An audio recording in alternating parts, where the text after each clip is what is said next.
We're sat here in Oslo with Jørn and Chris from the band Ulver, who've recently celebrated the 10-year anniversary.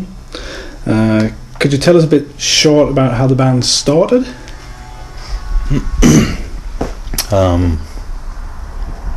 I guess it started as a regular teen band playing, hard metal music in one of our parents' garage.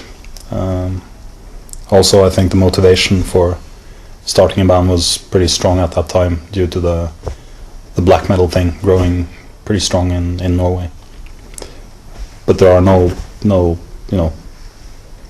deeper reasons. I think when you're at that age, you only want to, just get your groove on, I guess. If we look a bit at the debut album, how was this album received?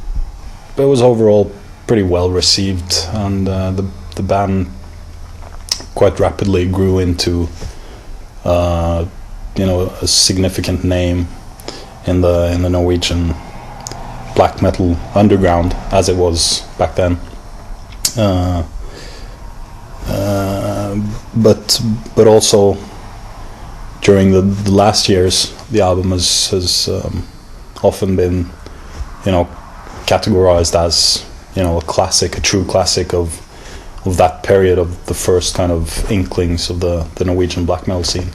So Bergtatt has been released. It's more or less a traditional black metal album, and then you start transforming the band, start shape-shifting, and Kveldsanger, the follow-up, what would you categorize it as? I'm not sure what the popular term would be, but I guess it would fall into the new wave kind of amateurish neoclassical genre. But I think that had something to do with just wanting to explore a certain aesthetic that was incorporated into the black metal format. So at that time, I don't think the grand kind of metamorphosis that happened later was kind of, that wasn't envisioned at that time. Because that's what I wanted to get to with the next album, Latins Magigar, which is even more violent and brutal than the first album. I've heard that it's supposed to have been recorded in the woods. Is this true, or is it just a rumour? No, I just think that's pure commerce from our label at that time, which was Century Media.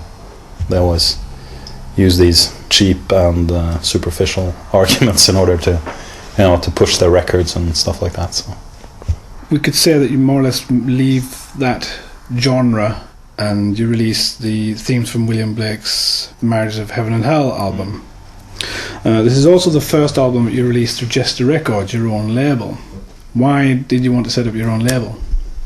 I think partly due to what I explained earlier with our kind of feeling of not really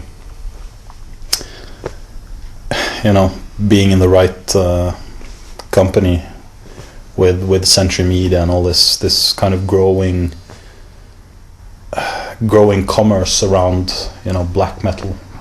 At that point, the band had grown to a certain level sales-wise and all this, so we kind of knew that we could set up our own label and make it work financially. The inspiration is obviously William Blake's prose and illustrations. It's almost a rock opera-ish conceptual album where you're blending back and forth through different genres. What sort of reactions did you get? Well, actually, what I prefer to call the Blake album is commercially speaking the most successful album we've released, like sales-wise, in terms of that. I don't view it as a personal, the personal biggest success, but it did very, very well commercially, and that was kind of funny because part of the argument we had with our former label Century Media was kind of their somewhat negative reactions to the rough material that I sent them. I don't think they believed that would, go home in a metal audience. Right, so you follow up the William Blake album with the Metamorphosis EP, which in my opinion sums up and glances forward, and also, as it says on the album, acts as an audio trailer for Perdition City. And the final track, Wolves and Withdrawal, sort of goes into territory that the two Silence EPs return to later. When you do these short experiments on albums which stick out a bit, that's not the same as the rest of the album, are they sort of trailers to test what people react to them, or? I strongly believe that we have a certain Joker mentality. That's always been there. Which brings us to Perdition City, Music to an Interior Film, which is a very descriptive title for an album which is a mixture of bombastic beats, noir, jazz and vulnerable ambient emotions. So what sort of a place was the band in around this time, and what were the inspirations for Perdition City, which is another step in a different direction? I think before that album I'd been listening a lot to very minimal music, and kind of stopped listening to sound where everything just comes like a fist in your face all the time. So musically, that was kind of the agenda all the time, to keep it down.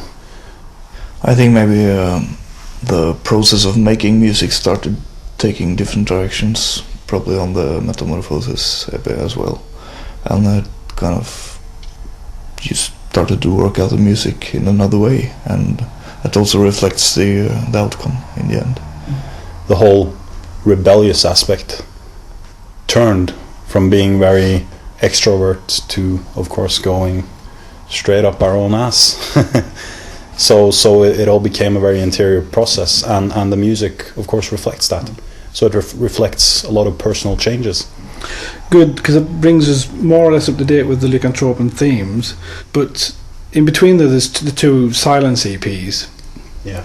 What made you lay aside the vocals? Why did you decide to release two EPs without any vocals on them? I think that's a continuation of the 180 from extro to intro. So I think those EPs I regard them as studies. Yeah. They're not, perhaps as easy to understand for the audience, and that's also why they were quite limited. Like we just mentioned Lyckantropen, which is the soundtrack to Steve Eriksson's short film. The Lyckantropen themes is quite a powerful and at the same time vulnerable soundtrack. And yeah, but also by necessity more minimal. I think that's something you very quickly discover when you start to put sound on an actual film, that Perdition City would be too much on top of a movie as Lyckantropen. So what do you think of the film? Considering the premises being a very independent film with practically no money, I think the outcome is fantastic. And I think Steve has done a marvelous job. I also think that the film Lyckantropen has a similar or a somewhat related